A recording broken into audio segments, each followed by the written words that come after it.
Bonsoir, bonsoir, bien-aimés dans le Seigneur. Je vous salue tous dans le nom de Jésus. Soyez encore les bienvenus dans notre direct. J'espère que vous vous portez bien. J'espère que la journée s'est très bien passée. Je vous laisse le temps de vous connecter. Connectez-vous tranquillement. Je suis dans la joie de vous retrouver une fois de plus encore en cette soirée. Et j'espère que tout va bien chez vous. J'espère que dans vos maisons, tout va bien.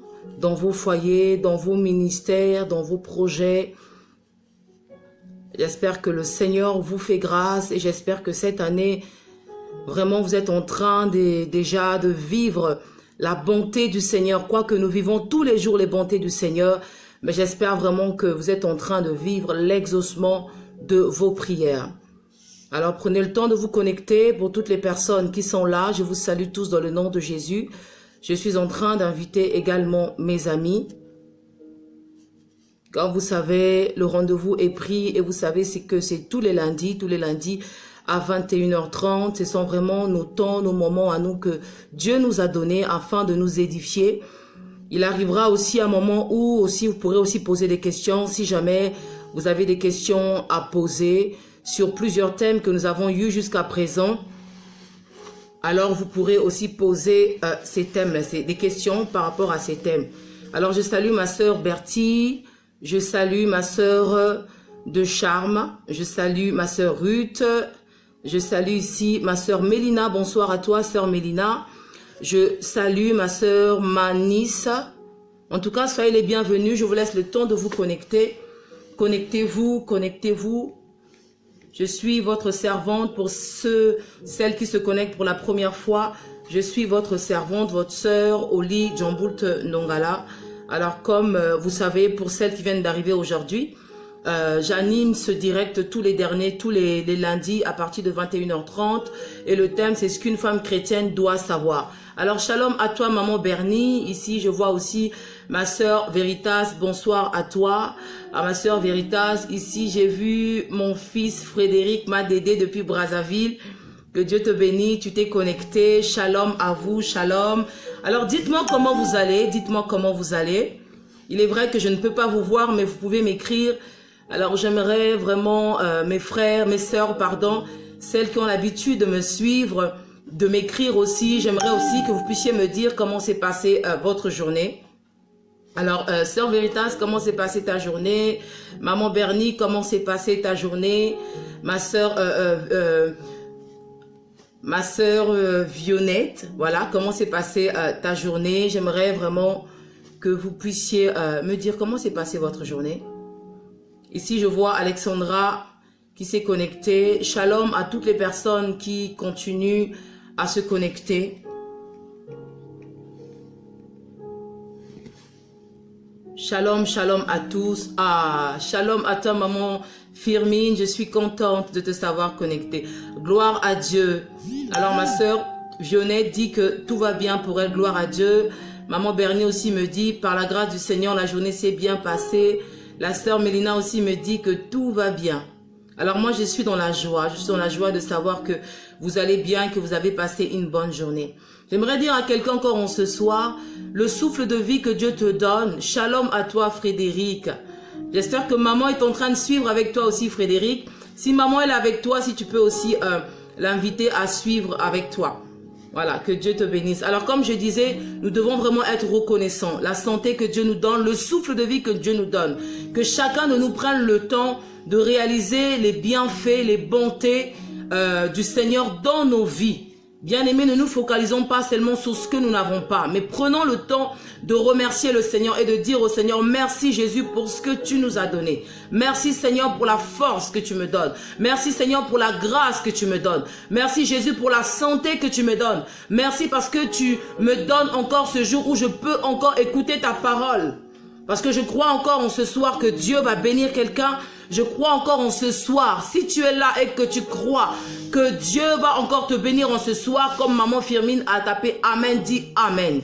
Bien-aimés dans le Seigneur, comme vous savez, nous sommes dans notre thème, l'impatience, l'ennemi de notre destinée. Et je pense que pour ceux qui nous ont suivis dès le commencement jusqu'à présent, et je pense que vous avez été bénis. Vous avez été bénis parce que par rapport à ce message, nous avons pu comprendre que chacun de nous avait une destinée avec Dieu. Et par rapport au thème, j'avais relevé 3 points. Là, je suis en train de refaire une synthèse de ce que nous avons vu jusqu'à présent. Nous avons vu, le premier point que nous avons vu, que c'était l'impatience. Non, pas l'impatience. Nous avons vu la destinée. Nous avons parlé de la destinée. Ici, il y a ma grande sœur Chalène que je salue aussi, qui regarde avec nous, qui suit. Que Dieu te bénisse. Alors ici, comme je disais, alors ici, nous avons relevé 3 points, nous avons parlé de la destinée. Et nous avons vu dans Jérémie 29, 11, que Dieu est en train de dire qu'il connaissait les projets qu'il avait formés pour nous. Voilà, il connaît les projets de paix, les projets de bonheur et non de malheur, afin de nous donner un avenir et de l'espérance. Ici, Dieu nous garantit un avenir meilleur. Il nous dit, faites-moi confiance parce que j'ai prévu des choses merveilleuses pour vous. Et j'étais en train de dire que Jésus et Dieu étaient notre architecte, l'architecte de notre vie. Et après, nous avons parlé lundi dernier, c'est quoi un ennemi? Et nous avons vu dans Exode, nous avons vu après la mort de Joseph, il y avait eu un nouveau roi qui s'était établi en Égypte, qui n'était rien d'autre que Pharaon. Et lorsque Pharaon est venu au pouvoir, il s'est senti menacé. Personne ne lui avait dit que le peuple, que les Hébreux, le peuple de Dieu, le peuple d'Israël était un danger pour lui. Mais lui-même, il s'est senti en danger. Alors il a donné cet ordre aux sages-femmes de pouvoir exterminer, de pouvoir tuer tous les enfants. Alors, bien aimés dans le Seigneur, vous avez vu ce qui s'est passé par la suite. Et on avait vu, parmi ces enfants, il y avait Moïse, qui veut dire tirer des eaux. Dieu avait une destinée, une mission bien précise à accomplir avec Moïse. Celle qui était de délivrer son peuple de l'Égypte. Parce que son peuple était retenu captif en Égypte, bien aimés. Et nous avons vu que Pharaon, qui était l'image du diable, qui voulait détruire le peuple de Dieu, qui voulait détruire leur destinée, parce que le diable s'est senti en danger. Le diable se sent en danger. Et nous avons vu dans Matthieu aussi avec Hérode. Lorsque Hérode apprit que Jésus-Christ était né, cela a été représenté par une étoile. Et Hérode a eu la même réaction que Pharaon. Il s'est senti en danger et il a voulu atteindre Dieu. Il a voulu atteindre Jésus. Mais malheureusement pour lui, il n'a pas réussi. Et j'étais en train de dire ceci. Malgré les grimaces du diable, malgré tout ce que le diable peut faire contre ta vie, contre ta destinée, j'étais en train de dire ceci. Tant que tu n'as pas accompli la mission pour laquelle Dieu t'a placé sur la terre, ni le sorcier de ta famille, ni les membres de ta famille, ni les démons et même pas le diable ne pourront t'arrêter par rapport à la mission que Dieu t'a donnée d'accomplir sur la terre. Alors si tu le crois, tu tapes Amen. Amen, bien-aimé, confesse-le. Confesse-le, déclare-le. Moi, je prophétise, bien-aimé, que tu ne mourras pas sans avoir accompli l'œuvre pour laquelle, la mission pour laquelle Dieu t'a placé sur la terre. Je ne mourrai pas sans avoir accompli la mission, le plan parfait que Dieu m'a donné pour accomplir sur la terre. Alors, comme vous avez vu, nous avons parlé de la destinée, nous avons parlé de l'ennemi. Et ce soir, nous allons commencer à parler de l'impatience. Parce que lorsque nous sommes dans notre thème, j'avais dit l'ennemi, l'impatience, l'ennemi de notre destinée. Et ce soir, ça sera juste l'introduction de l'impatience. Dans les jours à venir, je ne sais pas combien de séances ça va nous prendre, mais nous allons parler de l'impatience. Bien-aimés dans le Seigneur, l'impatience, c'est le contraire de la patience. Et l'impatience, malheureusement, affecte beaucoup de chrétiens, beaucoup d'enfants de Dieu, qui ont reçu des promesses de la part du Seigneur, qui ont reçu, je peux dire, oui, des promesses, parce que la Bible dit que des choses glorieuses ont été dites sur nous. Mais malheureusement, à cause de l'impatience, alors ici nous voyons que beaucoup de personnes passent à côté de ce que Dieu avait prévu pour eux. Ici je salue ma sœur Béli, sois encore la bienvenue dans ce direct. Je suis contente de te savoir connecter. Alors bien aimé dans le Seigneur, j'ai relevé la définition de l'impatience. Comme je disais, l'impatience c'est le contraire de la patience. Et l'impatience c'est l'incapacité de supporter et d'attendre quelqu'un et quelque chose. Je reprends, l'impatience c'est l'incapacité de supporter, d'attendre quelque chose ou quelqu'un. Alors, ici, lorsque nous lisons la parole de Dieu, donc Galates 5, 22, ici, la Bible nous parle du fruit du Saint-Esprit. Et parmi le fruit du Saint-Esprit bien-aimé dans le Seigneur, ici, nous retrouvons l'un des pépins du fruit, c'est la patience. Il y a l'amour, il y a la bonté, il y a la fidélité, etc. Mais nous retrouvons aussi la patience. Et Dieu est patient. Et Dieu voudrait aussi que ses enfants soient patients. Nous sommes appelés à manifester la nature de Christ. Nous sommes appelés à manifester l'image de Christ. Et puisque Dieu est patient, alors nous devons également aussi être patients comme notre Dieu. Alors ici, nous voyons déjà premièrement, nous sommes dans Genèse. Dans la création, Dieu a manifesté la patience. Ce que j'aime avec notre Dieu, c'est que lorsque Dieu nous parle, lui-même, il s'assure de pouvoir accomplir, faire la chose qu'il nous demande de faire. Comme je disais la dernière fois, beaucoup de personnes nous demandent, il y a certains serviteurs de Dieu, servantes de Dieu, certains prédicateurs, prédicatrices de l'évangile.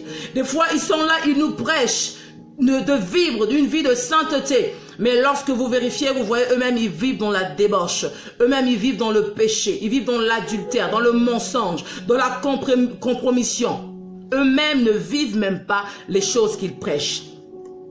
Mais Dieu est le modèle par excellence. Dieu est le modèle parfait. Lorsque Dieu dit quelque chose, il s'assure d'abord que lui-même pratique cette chose-là. Alors ici, comme je disais dans la Genèse, Dieu va manifester la patience puisque lui-même, il est patient. La Bible dit qu'il est lent à la colère, mais il est riche en bonté et en fidélité.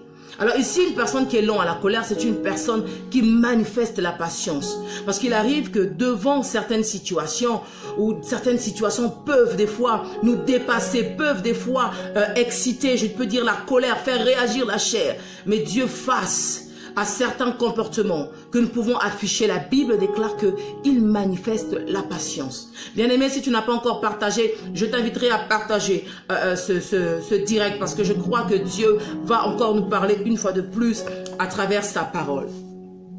Alors ici, Dieu va créer le monde. Là, c'est un bilan que je suis en train de faire. Une petite synthèse avant de rentrer vraiment dans notre message. Comme je dis encore ce soir, c'est l'introduction sur l'impatience. Nous allons prendre plusieurs exemples dans la Bible. Nous allons avoir plusieurs sous-thèmes qui des fois peuvent nous pousser à être impatients. Alors bien aimé, ici Dieu va créer le monde. Mais la Bible nous apprend que Dieu va créer le monde en 6 jours. Et le 7e jour, Dieu va se reposer de son travail. Alors moi, la question que je me pose, Dieu a pris 6 jours. Si Dieu a pris 6 jours, ce n'est pas que Dieu soit incapable de créer le monde en une seule seconde ou en un seul jour. Dieu est grand, Dieu est puissant, Dieu est souverain. Si Dieu décide, si Dieu avait décidé que le monde soit créé en une seule seconde, je vous assure, bien-aimés, le monde serait créé en une seule seconde. Mais Dieu a pris 6 jours. Pourquoi? Parce que Dieu est patient. Et Dieu aime faire les choses en son temps. Et d'ailleurs, même la Bible dit que Dieu fait toutes choses belles en son temps. Ici, je salue l'homme de Dieu, prophète Paula Anka. Bienvenue encore dans ce direct. Que Dieu te bénisse.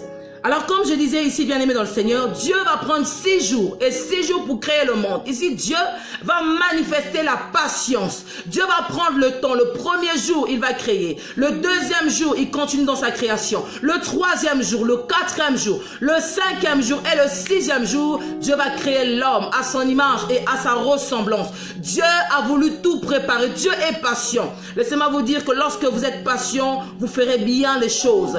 Et lorsque vous êtes patient, tout ce que vous allez faire, c'est comme la patience quelque part, c'est comme un fondement. C'est quelque chose que nous sommes en train de planter, un décor que nous plantons, des fondements que nous sommes en train justement de planter afin que la construction qui viendra dessus puisse être solide. Oui, pour moi, c'est comme ça que je vois la patience. Bien-aimés dans le Seigneur, vous qui êtes en train de me suivre, je parle même pour les femmes.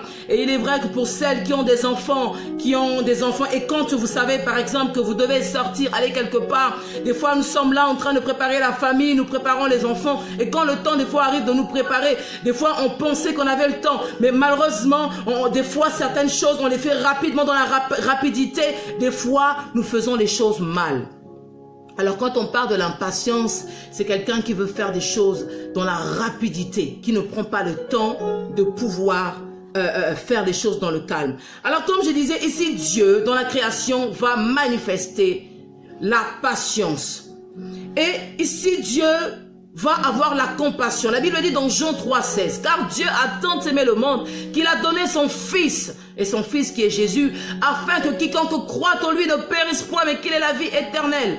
Ici, nous voyons Dieu va avoir un plan. Et dans le plan de Dieu, c'est d'envoyer son Fils dans le monde afin de sauver l'humanité. Jésus qui veut dire sauveur, celui qui est venu pour nous racheter, celui qui est venu pour nous délivrer. Oui, parce que la Bible déclare que tous ont péché et sont privés de la gloire de Dieu. Oui, autrefois, nous étions enchaînés, nous étions esclaves du monde, esclaves du diable. Le diable avait la main mise sur nous. Mais Dieu, comme Dieu avait créé l'homme, et le but de Dieu, l'objectif de Dieu, ce n'est pas que Dieu, ce n'est pas que l'homme soit loin de sa face, loin de sa présence.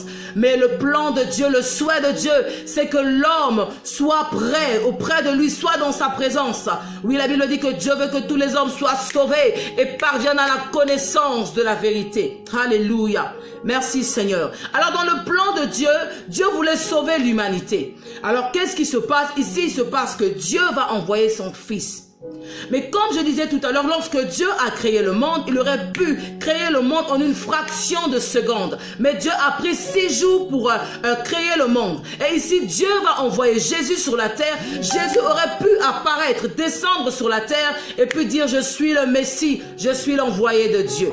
Mais comme Dieu est un Dieu d'ordre, Dieu aime l'ordre, Dieu aime la patience, Dieu est patient et Dieu aime bien faire les choses. Alors Dieu va envoyer Jésus. Mais lorsque Jésus va venir sur la terre, comme j'ai dit, il n'est pas apparu comme ça, mais Jésus va passer par une femme. Jésus va accepter de s'humilier, de se rabaisser à notre niveau. C'est vrai que Dieu est Dieu. Dieu n'a pas pris un homme et une femme. Jésus-Christ n'a pas été conçu par une relation, je peux dire, normale. Ça veut dire un homme et une femme ne sont pas partis ensemble, n'ont pas eu rapport pour que Christ puisse venir au monde. Mais néanmoins, quand même, Jésus, l'Esprit de Dieu avait revêtu Marie, comme vous savez. Et la Bible déclare que Jésus a été conçu dans le ventre de Marie. Et je suppose que Marie a gardé Jésus dans son ventre. Jésus est resté dans le ventre de Marie pendant 9 mois. Comme vous savez, toutes les femmes, une grossesse normale vraiment dure 9 mois. Jésus a pris le temps de se développer tranquillement dans le ventre pendant 9 mois. Et lorsque le temps est arrivé, Jésus est né. Alors lorsque Jésus-Christ va sortir du ventre de sa mère, alors ici la Bible nous parle que Jésus-Christ, il grandissait. Il était comme un enfant, je peux dire, quand je dis un enfant comme tout le monde, c'est que oui, en tant que quand Jésus était sur la terre, bien aimé, il était 100% Dieu, mais il était aussi 100% homme. La Bible déclare qu'il a été tenté, mais il n'a jamais commis de péché. Jésus n'a jamais commis de péché. Alors, bien aimé, Jésus est en train de grandir. Jésus est en train de croître en sagesse, en force, en stature. Il est en train de grandir. Jésus a pris le temps de grandir. Bien aimé, lorsque Jésus avait 1 an, 2 ans, 3 ans, 4 ans, 5 ans, 10 ans, il aurait pu commencer à prêcher la parole de Dieu. Il aurait pu commencer à dire, écoutez, je suis l'envoyé de Dieu. Écoutez, je suis le Fils de Dieu. Je suis Dieu. Mais Jésus était patient. Jésus a pris le temps de faire les choses selon l'ordre de Dieu, parce qu'il avait une mission à accomplir. Et pour que cette mission-là ait de l'impact, il était bien que les choses se fassent dans l'ordre. Bien aimé, ici je suis en train de parler de Jésus, mais après je parlerai aussi de nous, actuellement les choses, des fois qui peuvent se passer autour de nous, les choses qui peuvent se passer dans nos assemblées. Des fois le Seigneur est triste, des choses que nous ne comprenons pas, des choses qui peuvent des fois nous dépasser à cause de l'impatience. Alors ici, nous allons voir, Jésus va grandir. Jusqu'à là, les choses se passent calmement. Mais à l'âge de 12 ans, Jésus va faire son entrée dans le temple. Et ici, vous allez voir, les parents étaient partis justement à Jérusalem pour aller fêter Pâques. Et ils avaient l'habitude d'y aller. Et à ce moment-là, ce jour-là, ils ont emmené Jésus. Je pense qu'ils avaient l'habitude d'emmener Jésus. Mais ici, la Bible parle de Jésus à l'âge de 12 ans, où Jésus-Christ va commencer à lire la parole de Dieu. Où il va dire, Ésaïe 60 ou 61, si je ne me trompe pas, « L'Esprit du Seigneur est sur moi, car il m'a oint pour annoncer la bonne nouvelle, etc., etc. » Alors ici, bien aimé, pourquoi l'âge de 12 ans? Alors, chez les Juifs, 12 ans ou 13 ans étaient considérés comme étant l'âge de la maturité religieuse où on devient responsable d'accomplir tous les commandements de la Torah. Jésus est un Dieu de principe. Shalom à toi, ma soeur Nana. Dieu est un Dieu de principe qui aime faire les choses dans l'ordre. Jésus, jusqu'à là, attendu jusqu'à l'âge de 12 ans. L'âge de 12 ans, comme je dis, était considéré, je ne sais pas si c'est toujours d'actualité, mais à l'époque, en tout cas chez les Juifs, l'âge de 12 ans, l'âge de 13 ans, était considéré comme étant l'âge de la maturité religieuse où l'on devient responsable d'accomplir tous les commandements de la Torah. Voilà pourquoi Jésus va venir se présenter et va commencer à lire ce passage-là. Parce que si Jésus l'avait fait avant, certainement qu'on n'allait pas le recevoir. On allait dire, mais c'est qui cet enfant qui est impoli? Mais son père, n'est-ce pas, c'est Joseph. Mais Joseph n'a pas bien élevé son enfant. Marie n'a pas bien élevé son enfant. Mais Jésus a attendu l'âge de 12 ans. Et jusqu'à l'âge de 12 ans, là, on n'a plus entendu parler de Jésus. Et on commence encore à parler de Jésus à l'âge de 30 ans. Et là, je peux dire, depuis son enfance jusqu'à l'âge de 12 ans, là, Jésus a fait l'introduction et il a commencé un peu à présenter aux nations, au monde, a commencé à dire pourquoi le principe, la raison de sa venue sur la terre. Il plante le décor et après il se retire. Et la Bible nous apprend qu'à 30 ans, Christ va commencer son ministère à l'âge de 30 ans. Alors, à 30 ans, c'est considéré à l'époque, je ne sais pas encore si c'est d'actualité, mais à l'époque, chez les Juifs, l'âge de 30 ans était considéré comme étant la majorité légale. Ça veut dire qu'à l'âge de 30 ans, pour eux, c'était considéré comme étant tu es adulte, c'est la majorité légale. Voilà pourquoi Christ va commencer aussi le ministère à 30 ans. Mais ce que j'aime ici avec mon Jésus, il va commencer le ministère à 30 ans, certes. Mais ici, vous allez remarquer une chose. Ici, la Bible nous parle de Jean-Baptiste. Jean-Baptiste qui est le cousin de Jésus. Et lui qui est en train de baptiser. Il baptisait par immersion, justement, toutes les personnes qui acceptaient Christ, qui voulaient marcher en nouveauté de vie. Le baptême de la repentance, où tu reconnaissais ton état de péché et tu venais justement, tu acceptais de passer par les eaux du baptême. Mais regardez ce que Jésus va faire. Jésus savait que Jean-Baptiste baptisait. Puisqu'il est Dieu, il aurait pu se dire, je suis Dieu, j'ai l'onction qu'il faut, j'ai la grâce qu'il faut, je n'ai pas besoin de me faire baptiser. Ici, lorsque Jésus s'est fait baptiser, parce que comme Jean-Baptiste était en train de baptiser pour mener les gens à la repentance, ici Jésus-Christ n'a pas péché. La Bible dit qu'il a vécu dans ce corps, dans cette chair, mais il n'a jamais péché. Il n'a jamais péché. Mais ici, Jésus va quand même accepter de se faire baptiser. Parce que Dieu est un Dieu d'ordre. Dieu est un Dieu de principe. Dieu respecte l'ordre qu'il a établi. Contrairement aujourd'hui, des fois nous pouvons voir le contraire dans nos assemblées. Il y a le désordre qui règne. Vous avez des fidèles qui ne respectent pas les autorités que Dieu a établies. Nous allons voir ça plus tard.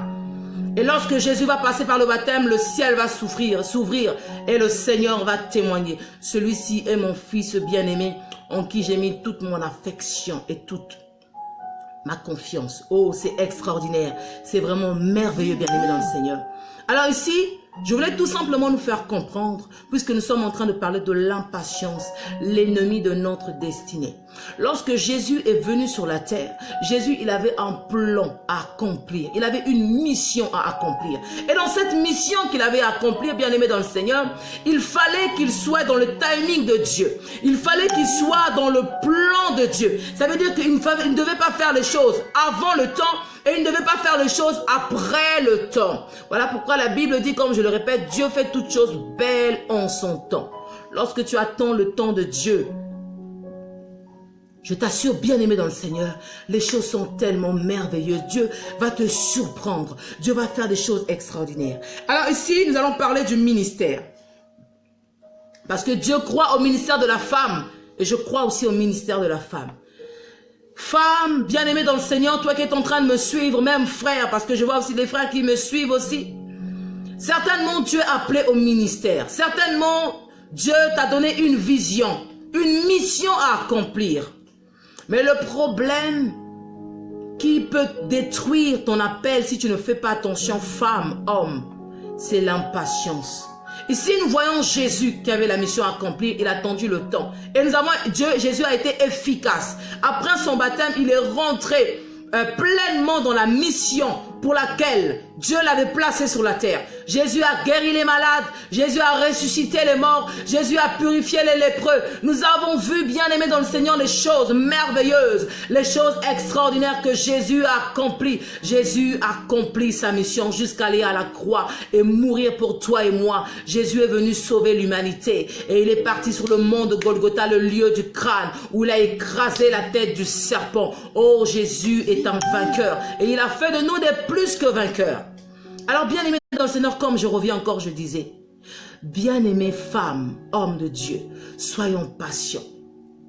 Soyons patients et attendons le temps favorable, le temps opportun. Vous savez, Dieu est un Dieu qui marche dans le temps. Bien que Dieu soit hors le temps, mais Dieu a défini un temps bien précis pour tout un chacun de nous. Ça veut dire, ma sœur Nana, elle a un temps où Dieu a prévu, où il va l'utiliser à sa manière, afin d'être une bénédiction pour cette génération. Et ce temps-là, quand ce temps-là va passer, ce n'est plus que Dieu n'a plus besoin de la sœur Nana, mais Dieu maintenant va se dire que le temps arrive où je vais maintenant utiliser ma servante Veritas. Et Dieu va dire le temps est arrivé où je vais utiliser telle personne. Chacun de nous, nous avons un temps. Et si tu ne comprends pas ça, tu risques de passer à côté. Bien aimé dans le Seigneur, de la même manière, lorsque une femme est enceinte, lorsque l'enfant se développe 9 mois dans le ventre, il est préférable que l'enfant se développe pendant 9 mois. Les enfants qui naissent avant terme, ce sont des prématurés. Et ces enfants-là peuvent avoir des défauts physiques, peuvent avoir des répercussions sur leur santé. Vous allez voir, lorsqu'un enfant va naître, un enfant qui est prématuré, lorsqu'il naît, c'est un enfant que l'on couvre. C'est un enfant que l'on protège. Je me rappelle encore lorsque j'ai mis au monde ma fille elle est née à 7 mois. Bon, c'était pas un grand prématuré, gloire à Dieu. C'était un petit prématuré. Mais lorsque ma fille, elle est née, je l'ai vue tout de suite. Ils ont pris ma fille, ils l'ont mis dans la couveuse parce qu'il fallait regarder, voir si tout fonctionnait comme il fallait. Bien aimé dans le Seigneur, la vision aussi c'est comme ça. Moi je ne comprends pas certaines personnes qui disent que on les empêche de servir Dieu, on les étouffe. Personne ne peut étouffer la grâce de Dieu dans la vie de quelqu'un, ce n'est pas possible. Je ne connais aucun homme qui soit assez fort, qui soit plus puissant que Dieu et qui peut t'empêcher de rentrer dans le plan de Dieu.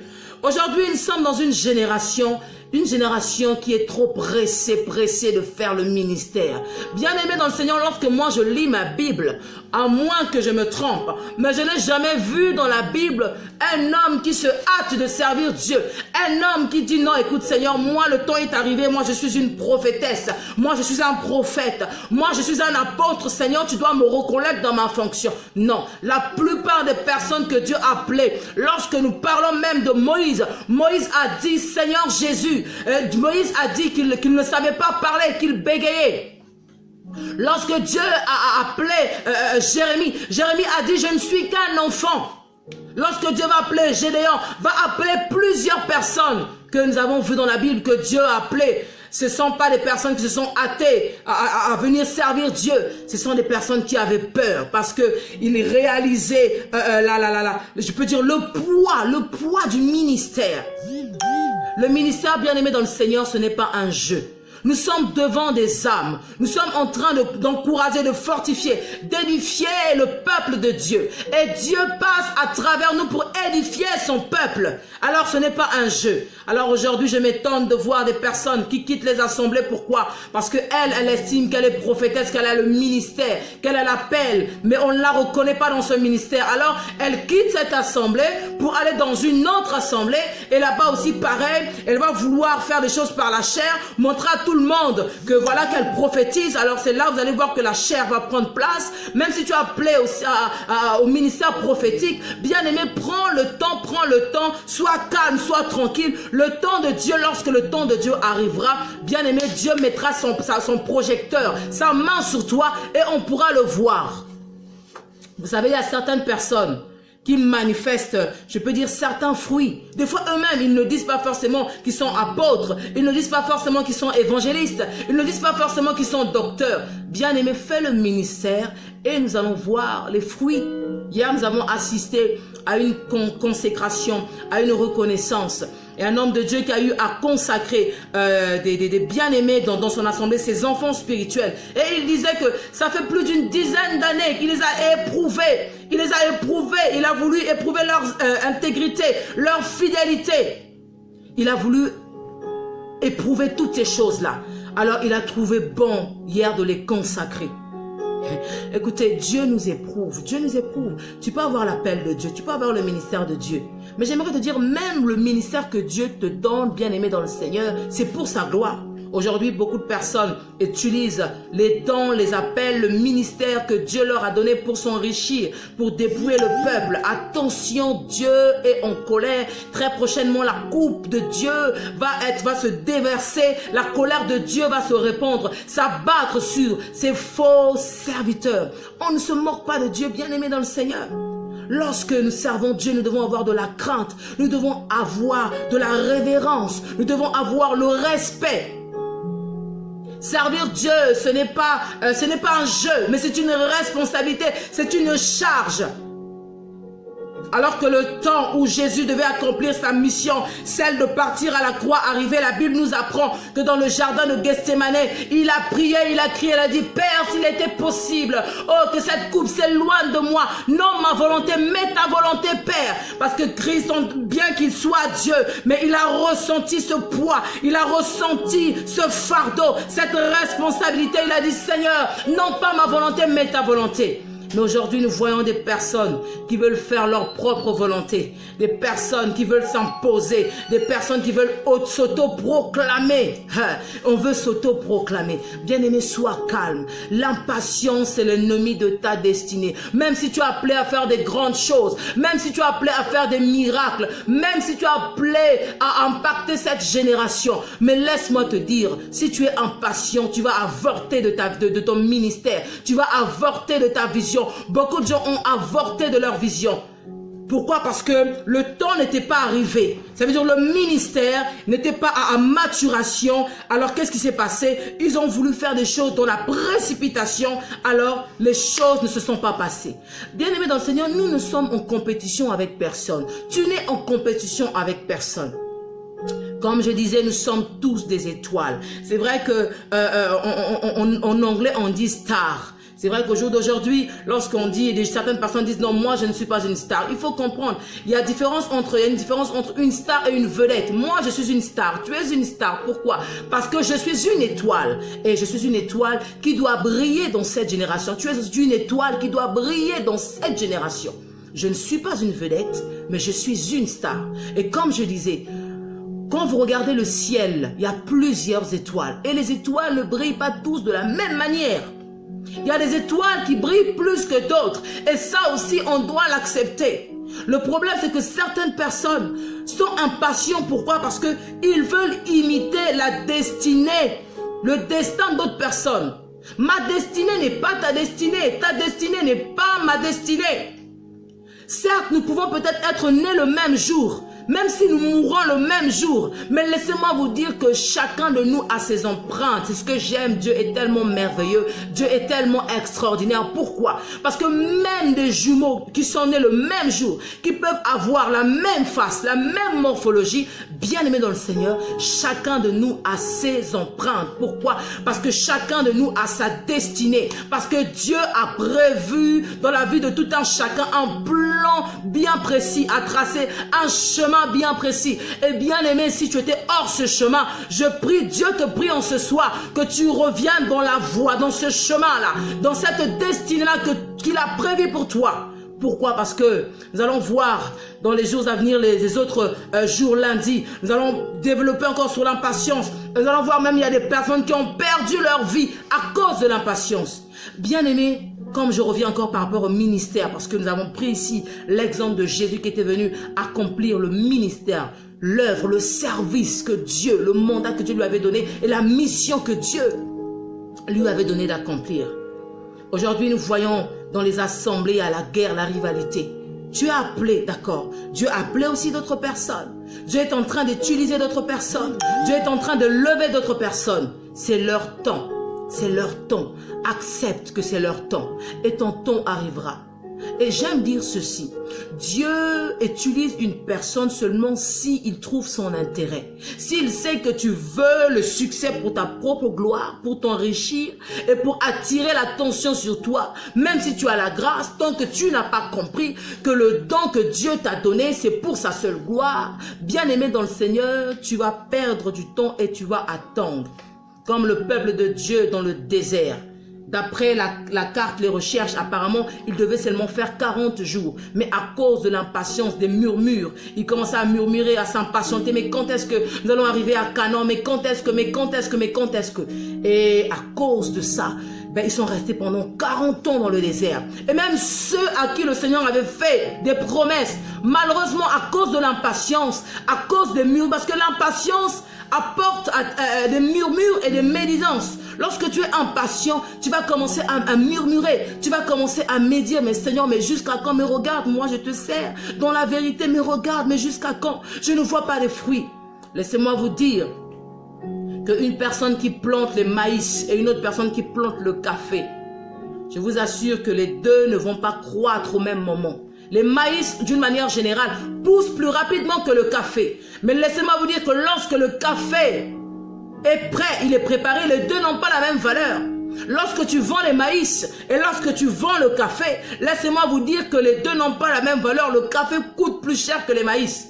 À moins que tu veux que ton ministère soit égal ou peut-être comparé au maïs, ça veut dire quelque chose je peux dire, de pas profond, si tu veux bafouer le ministère ou la grâce que Dieu t'a donné à cause de l'impatience, ça ne regarde que toi.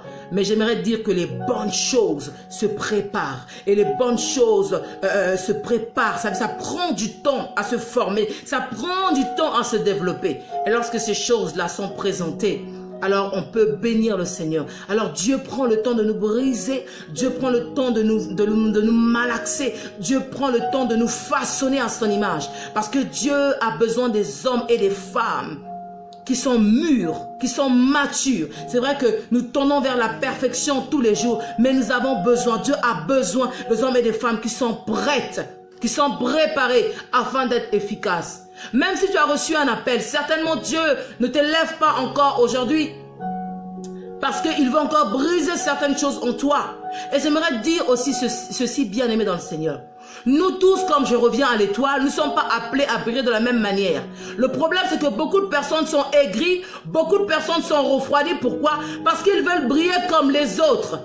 Dieu ne t'a pas forcément appelé à briller comme l'autre.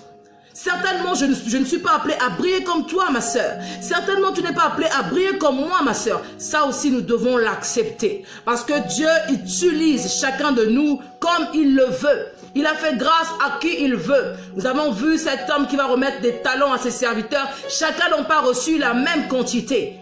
Mais Dieu ne fait pas de favoritisme. Même si l'autre avait reçu un talent, mais Dieu attendait afin que l'autre là puisse aussi fructifier ce talent-là. Mais aujourd'hui, beaucoup de personnes se comparent à d'autres parce qu'on veut seulement ressembler à l'autre. Bien-aimés, chacun de nous, nous avons notre destinée. Et lorsque Dieu, la Bible déclare à celui à qui on a beaucoup de données, on demandera aussi beaucoup de comptes. Alors, c'est vrai qu'aujourd'hui, beaucoup de personnes voient seulement le succès des autres. Lorsque nous regardons l'iceberg dans la mer, beaucoup de personnes voient seulement le dessus de l'iceberg, mais on ne sait pas que cet iceberg-là a une profondeur. Aujourd'hui, Dieu aussi récompense la fidélité de beaucoup d'hommes de Dieu, femmes de Dieu, parce qu'ils ont été intègres, parce qu'ils ont été droits. Même si Dieu veut t'emmener dans la grandeur, mais tu dois passer par la mort. Et nous avons vu que Jésus-Christ, il est passé par la mort.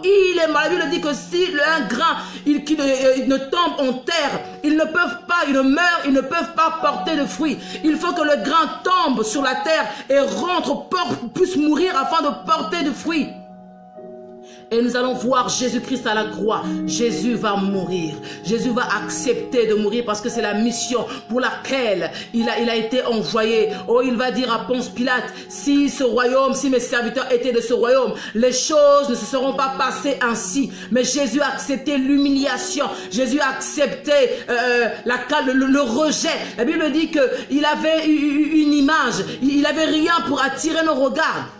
Mais Jésus a accepté de s'humilier à la croix, de mourir à la croix pour toi et moi. Mais ce que j'aime, même lorsque Jésus est mort, la Bible dit qu'il est mort pendant 3 jours. Et moi, j'en suis même sûr que c'est même la mort qui a demandé la permission à Jésus de le saisir pendant 3 jours. Et lorsque Jésus-Christ est mort, la Bible nous apprend qu'il est descendu dans les régions inférieures. Et il est parti délivrer ceux qui étaient captifs. Et Jésus va ressusciter le 3e jour. Et lorsque Jésus va ressusciter dans un corps glorieux, glorieux. Accepte l'humiliation, accepte la mort, accepte le désert, accepte le désert, accepte le brisement. Il est nécessaire que tu passes par le brisement. Lorsque nous sommes patients, bien-aimés, nous acceptons le brisement. Nous acceptons que Dieu puisse nous travailler. Nous acceptons que Dieu puisse nous malaxer et nous donner la forme que lui, il veut. Car c'est lui qui est le potier et nous sommes l'argile. Bien-aimé dans le Seigneur, lorsque le potier est en train de donner forme, comment on appelle ça, le potier est en train de donner la forme à ses pots. Les pots ne disent pas, écoute, moi je veux être carré, moi je veux être rectangulaire, moi je veux être... Non. Accepte que Dieu te donne la forme que lui, il veut. Je veux accepter que Dieu me donne la forme que lui, il veut. Bien-aimé, ne prends pas la forme que les hommes veulent te donner. Ne prends pas la forme que cette génération veut te donner. Mais accepte que Dieu puisse t'utiliser d'une manière différente. Accepte de faire la différence. Accepte de ne pas être comme tout le monde parce que tu n'es pas tout le monde. Nous n'avons pas tous le même ministère. Dieu ne nous utilise pas de la même manière. Accepte d'être différent. Moi, j'accepte d'être différente. Pourquoi? Parce que Dieu veut faire quelque chose de particulier avec moi. Dieu veut faire quelque chose de particulier avec toi. Et Dieu cherche. La Bible déclare que les yeux du Seigneur se promènent sur la terre. Dieu est en train de chercher des femmes qui sont disposées, des femmes qui veulent le servir. Non par intérêt, mais par amour. Des femmes qui ont le fardeau de Dieu. Des femmes qui ont le cœur de Dieu. Les femmes qui ont le cœur de Dieu. Qui ont la compassion des âmes. On ne joue pas avec les âmes de Dieu. Car une seule âme a du prix aux yeux de Dieu. Alors ma sœur, sois patiente. Laisse les fruits se manifester. Dieu fait toutes choses en son temps.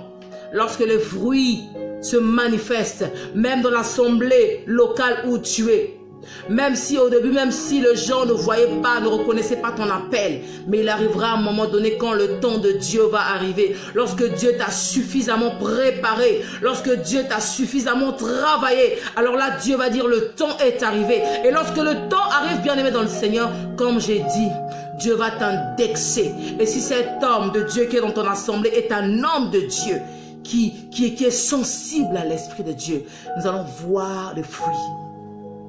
Nous allons voir des fruits et le temps va arriver où on va te reconnaître dans le ministère. Alors ce soir, je ne voulais pas être longue. C'est vraiment ce que Dieu avait mis dans mon cœur. Lundi prochain, à partir de 21h30, nous allons continuer toujours sur l'impatience. Là, nous avons vu l'impatience par rapport au ministère. Et le lundi prochain, nous allons voir l'impatience par rapport à autre chose.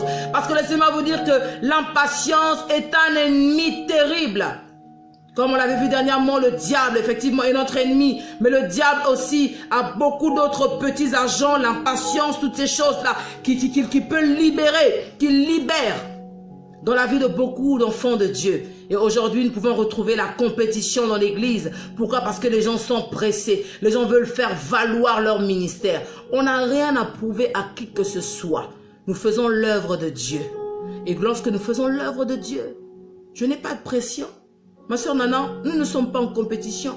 Maman Firmine, nous ne sommes pas en compétition.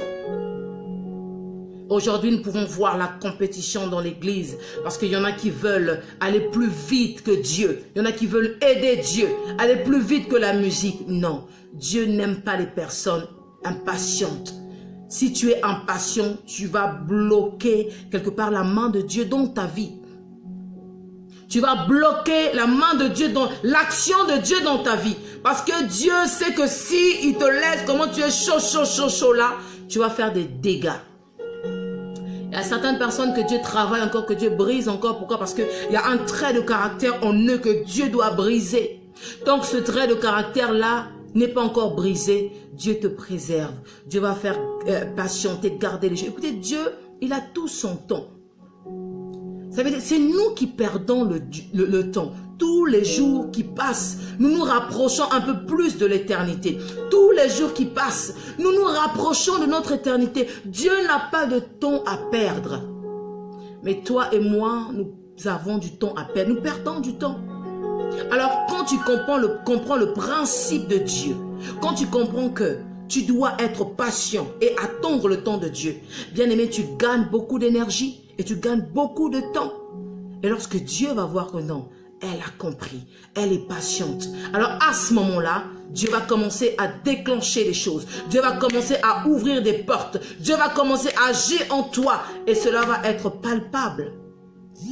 Lorsque Dieu agit dans la vie d'une personne, on ne peut que le voir. Lorsque la puissance de Dieu, lorsque la gloire de Dieu, la Shekinah de Dieu, le kabod de Dieu est manifeste dans la vie d'une personne, nous ne pouvons que le voir. Nous ne pouvons que le constater et dire assurément Dieu est avec cette personne.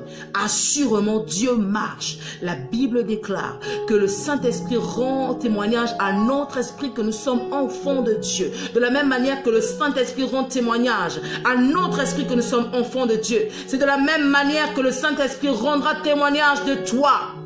La Bible déclare, ce n'est pas celui qui se recommande qui est approuvé, mais c'est celui que Dieu recommande qui est approuvé.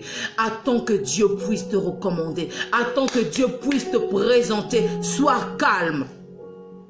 Dieu est un Dieu équilibré et Dieu fait les choses, comme je dis, belles en son temps. Bien-aimés dans le Seigneur, comme je l'avais dit autrefois, et je ne cesserai de le dire, même la nature nous enseigne. Tout à l'heure, il y avait la journée, tout à l'heure, il y avait le soleil, bien qu'il a neigé, mais il y avait la lumière. Alors, on sous-entend qu'il y avait le soleil. Mais le soleil n'est pas resté toute la journée. À un moment, le soleil s'est tourné vers un autre pays. Et la lune, la nuit a pris place. J'aimerais dire à quelqu'un, Dieu a réservé un temps bien fixe où il va t'utiliser. Ou quand il va t'utiliser, et à un moment donné, il va passer vers quelqu'un d'autre. Pas parce que Dieu va t'oublier, mais c'est parce que Dieu est un Dieu d'amour, est un Père. Et comme il a mis en tout un chacun de nous des grâces, alors Dieu veut que le monde puisse découvrir justement les grâces que Dieu a mis dans la vie de ses enfants. Dieu a mis quelque chose dans la vie de ma sœur Nana. Dieu a mis quelque chose dans la vie de ma sœur Firmine. Dieu a mis quelque chose dans la vie de ma sœur Karine. Dieu a mis quelque chose dans la vie de ma sœur Bernie. Dieu a mis quelque chose dans la vie de ma sœur Violette. Dieu a mis quelque chose dans la vie de la sœur Sandra. Oui, tu peux taper ton nom et dire que Dieu a mis quelque chose en moi. Dieu a une destinée avec toi. J'ai une destinée avec Dieu. Tu as une destinée avec Dieu. Bien-aimé dans le Seigneur. Oui, si tu le crois, tape Amen. Dis Amen. Et puisque tu as une destinée avec Dieu, alors sois patient, sois calme. Car c'est dans le calme que Dieu se manifeste. C'est dans le calme que Dieu se manifeste. Laissez-moi vous dire que le silence de Dieu n'est pas son absence. Des fois, on a l'impression que Dieu nous a oubliés, mais Dieu est tout simplement en train de prouver notre patience. Il arrive des fois comme Jésus dans le jardin de Gethsémane, où nous sommes en train de pleurer, où nous nous posons beaucoup de questions. Des fois, il arrive même, des fois, on met même en question notre appel. Seigneur, est-ce que c'est toi qui m'as appelé? Est-ce que c'est toi qui m'as demandé de faire ce que je fais? Seigneur, je ne vois pas encore des fruits. Est-ce que c'est toi? Laisse-moi te dire, c'est que tu dois passer par là.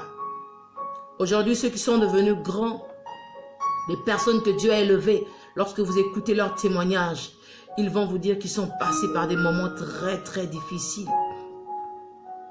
Certains d'entre eux ont eu des problèmes financiers. Certains d'entre eux ont été jetés, chassés de la maison. Ils n'arrivaient pas à manger. Ils n'arrivaient même pas à se vêtir. Ils n'avaient rien. Ils avaient une vie minable. C'était une formation. L'école de Dieu est nécessaire. La formation de Dieu est nécessaire. Le désert est nécessaire. Il n'y a pas de gloire sans l'humiliation. Il n'y a pas de gloire sans la mort. Même Jésus, avant de revêtir ce corps glorieux, il est passé par la mort. Et la Bible dit que Dieu lui a donné un nom qui est au-dessus de tous les noms, afin que tout genou fléchisse. Dieu l'a souverainement élevé et lui a donné un nom au-dessus de tout nom, afin que tout genou fléchisse dans les cieux, sur la terre et même sous la terre, et que toute langue confesse que Jésus-Christ est Seigneur. Bien-aimé, tu as une destinée avec Dieu. Sois patient, sois patiente et attends le temps de Dieu, car Dieu a prévu des choses glorieuses pour toi, des choses merveilleuses pour toi. Bien-aimé, lorsque je prends le temps de voir d'où Dieu m'a pris et où Dieu m'emmène, je ne sais pas ce que Dieu va faire avec moi, même si je peux pressentir ce qu'il va faire. Je dis Seigneur merci, parce que les choses glorieuses ont été dites sur moi, les choses glorieuses ont été dites sur toi, bien-aimé. Des choses glorieuses ont été dites sur toi. Alors sois calme, sois patient, prépare-toi. Tu es certainement dans le cache-toi de Dieu, où Dieu t'a caché. Où tu es caché, tu n'es pas visible. Dieu te prépare, Dieu te travaille. Parce que Dieu, lorsque Dieu va te présenter, Dieu veut au préalable s'assurer que tu ne vas pas lui faire la honte. Nous ne sommes pas parfaits, mais nous tendons vers la perfection. Mais lorsque Dieu élève quelqu'un, lorsque Dieu utilise quelqu'un, il doit quand même avoir un minimum. Parce que tant que Dieu n'a pas, comme je disais tout à l'heure, brisé le trait de caractère qui domine sur toi, si c'est l'insoumission, si c'est la rébellion, si c'est le mensonge, si c'est les femmes, chacun de nous, nous avons une faiblesse. Et la prochaine fois aussi, quand Dieu permettra, nous parlerons aussi sur les faiblesses. Tu dois connaître ta faiblesse et travailler sur ça. Parce que si tu ne travailles pas sur ça, le diable t'attendra quelque part un jour. Lorsque Dieu va t'élever, arriver à un moment donné, bam, il va t'avoir avec ça. Alors que nous l'avons vu avec Samson aimait les femmes, malgré la grâce que Dieu lui avait donnée. Mais comme il n'a pas travaillé ce trait de caractère, alors qu'est-ce qui s'est passé? Alors il est tombé. Alors bien aimé, Dieu nous travaille parce que Dieu ne veut pas que nous puissions tomber. Voilà pourquoi tous les derniers samedis de chaque mois, aux 2 rues des Cosmonautes, l'homme de Dieu est en train de traiter ce thème. Pourquoi les héros sont tombés? Parce qu'il y a des personnes que Dieu avait mandatées, il y a des personnes que Dieu avait appelées, avait choisies, des personnes que Dieu avait utilisées. Mais malheureusement, par manque de vigilance, par manque de discipline, parce que vous savez, lorsque Dieu vous élève, là vous pensez que vous devenez un superwoman, un superman, vous pensez que vous devenez invincible. Bien-aimés, nous sommes mortels. Il n'y a que Dieu qui soit immortel. Tout ce que nous pouvons faire, c'est par la grâce de Dieu. Tout ce que nous faisons aujourd'hui, des fois, certains discours qui me choquent. Lorsque vous avez certaines personnes qui disent, c'est moi qui t'ai délivré, c'est moi qui t'ai guéri, toi tu étais possédé, je t'ai délivré. Attention, Dieu t'a utilisé pour délivrer la personne. Dieu t'a utilisé pour guérir la personne. Mais ce n'est pas toi, ce n'est pas moi qui guérissons les gens. Ce n'est pas nous qui délivrons les gens. Nous devons faire très attention par rapport à ça. Parce que c'est le discours que d'autres hommes de Dieu, d'autres femmes de Dieu tiennent aujourd'hui. Et ils retiennent captifs les gens dans leurs assemblées. Toi, tu veux quitter ici, toi. Quand tu étais venu, tu étais rempli des démons. Moi, j'étais délivré. Toi, tu oses parler. Non, Dieu t'a utilisé femme de Dieu. Dieu t'a utilisé homme de Dieu pour délivrer cette personne. Ce n'est pas toi qui l'as délivré. Dieu nous utilise selon son bon vouloir. Nous sommes des instruments entre les mains du Seigneur. Bien-aimé dans le Seigneur, si tu achètes un piano qui coûte 100 000 euros et à côté tu as un piano qui coûte 100 euros, si le piano de 100 000 euros, personne n'y joue, ce piano-là n'a pas de la valeur. Le piano prend toute sa valeur, tout son sens lorsqu'il y a une personne qui joue. Même s'il y a un piano de 100 000 euros, eh bien, si vous mettez un enfant au piano, une personne qui ne sait pas jouer, je vous assure que vous n'allez pas voir la beauté ou la valeur de ce piano-là. Mais si une personne qui a la maîtrise, qui a l'expérience, qui sait jouer au piano, joue sur le piano qui coûte 100 €, nous allons admirer le beau son qui va sortir, le travail qui va sortir. Et Dieu, c'est ça. Et ce que j'aime même avec Dieu, c'est qu'il prend même les choses méprisées, les choses qu'on déconsidère afin de les valoriser. Comme j'avais dit, Dieu est l'architecte. Vous savez, aujourd'hui, lorsque les chercheurs qui travaillent dans les mines, lorsqu'ils trouvent l'or, lorsqu'ils trouvent le diamant, mais je vous assure, ça ne brille pas comme on le voit chez les bijoutiers. Il y a sûrement du sable dessus, il y a sûrement la poussière dessus. Mais ils prennent le temps de nettoyer. Alors accepte que Jésus enlève la poussière qui est sur ta vie. Accepte que Jésus puisse te travailler. Accepte que Jésus puisse te purifier. Accepte que Jésus puisse te préparer. Et lorsque tu seras préparé, on pourra voir le diamant que tu es. On va dire, waouh! Donc c'était un diamant. Oui, c'était un diamant. Seulement Dieu l'a préparé. Seulement Dieu l'a préparé tout simplement. Et les gens vont dire, waouh, mais qu'est-ce qu'il est beau ce diamant. Ce diamant qu'on appelle Bernie, il est beau. Ce diamant qu'on appelle Gianni, il est beau. Ce diamant qu'on appelle Nana est beau. Ce diamant qu'on appelle Karine est beau. Ce diamant qu'on appelle Firmine est beau. Ce diamant qu'on appelle Fanny est beau. Oui, avant d'autres personnes pouvaient peut-être te mépriser, te négliger. Mais comme tu étais dans le cache-toi de Dieu, comme tu étais dans le secret, tu étais en retrait, tu attendais que Dieu puisse te préparer afin de te présenter, afin de t'introduire. Alors, lorsque vous êtes patient, Dieu va bien faire les choses. Et lorsque les choses sont bien faites, alors toute la gloire est donnée à Dieu. Alors bien aimés dans le Seigneur, comme vous savez, tous les derniers samedis de chaque mois, nous avons nos réunions de puissance. Alors déjà arrêtez cette date dans vos agendas, le 24 février. À partir de 15h30 jusqu'à 18h, nous sommes aux 2 rues des Cosmonautes à Choisy-le-Roi. Vous êtes de plus en plus nombreux à venir. Nous vous attendons. Venez, venez. Car le Seigneur a mis encore ce thème, comme je disais, dans la vie de son serviteur. Pourquoi les héros sont tombés? Et nous aurons encore plusieurs thèmes. Bien aimés, ces réunions sont faites pour vous édifier, pour vous encourager. Alors venez afin que le Seigneur puisse une fois de plus encore nous faire du bien. Moi, je vous aime beaucoup de l'amour du Seigneur. Merci de prier pour nous, merci de prier pour moi, parce que nous avons besoin de la prière. Bien aimé, le travail que nous faisons, c'est un travail qui est spirituel. Et il arrive des fois qu'il y a des répercussions. Des fois, le diable peut essayer peut-être de nous décourager.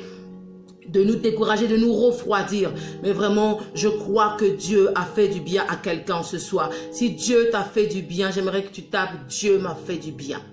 Amen, alléluia, nous sommes arrivés à la fin. Mais j'aimerais tout simplement que tu tapes. Si tu as été béni, j'aimerais que tu tapes, j'ai été béni. Dieu m'a fait du bien. J'ai été béni. Dieu m'a fait du bien. Je prie que Dieu vous bénisse. Je prie vraiment qu'au temps opportun, qu'au temps favorable, que Dieu a fixé, que chacun de vous puisse décoller, oui, comme un aigle, puisse prendre son envol, comme un aigle, au nom de Jésus. Oui, je prie qu'au temps favorable de Dieu, que vous soyez comme une flèche, que Dieu va lâcher dans cette nation, que Dieu va lâcher, oui, dans ce monde, afin d'être une bénédiction pour cette nation.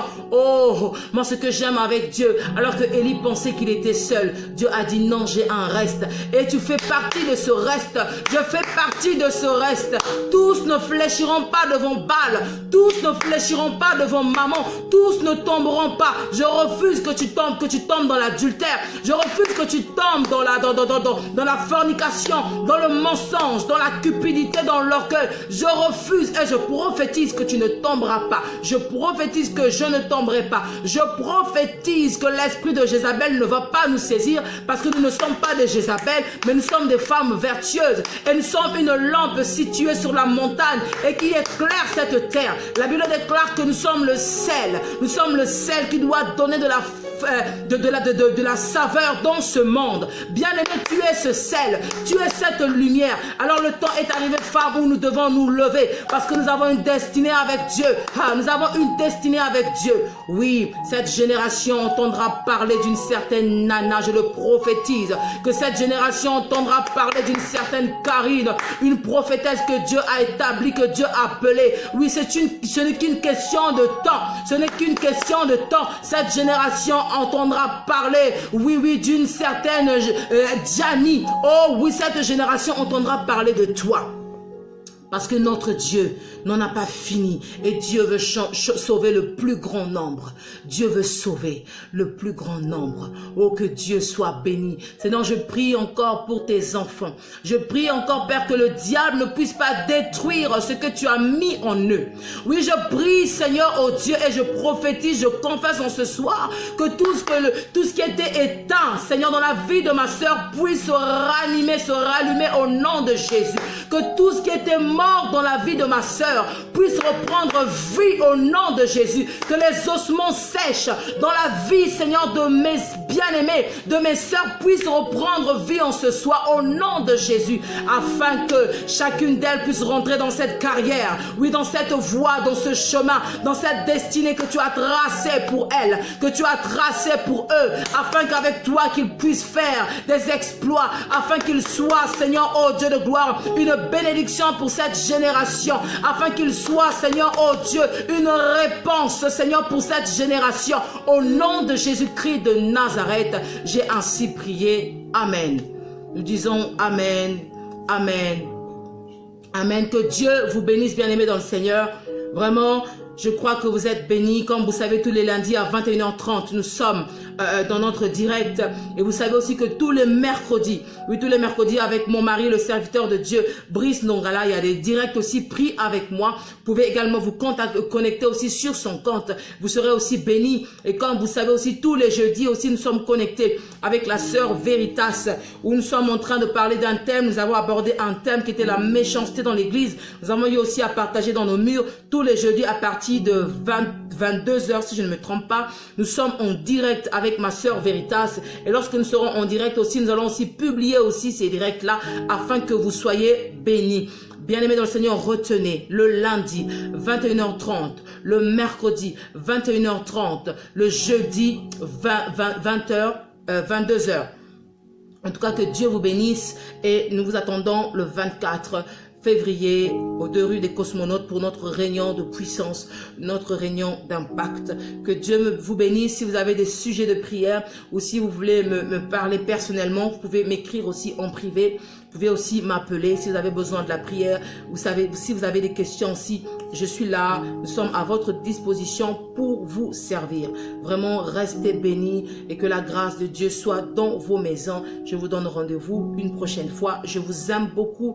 Dans l'amour du Seigneur, portez-nous dans vos prières. Nous avons besoin de vos prières. Nous avons besoin de votre soutien. Pour toutes les personnes aussi qui veulent nous soutenir aussi financièrement, soutenir ce ministère d'évangélisation mondiale, sauver financièrement. Vraiment, vous êtes libre. Vous pouvez aussi nous écrire aussi en privé et je pense que Dieu ne manquera pas aussi de vous le rendre. Comme la Bible dit, jette ton pain sur les eaux et avec le temps, tu le retrouveras.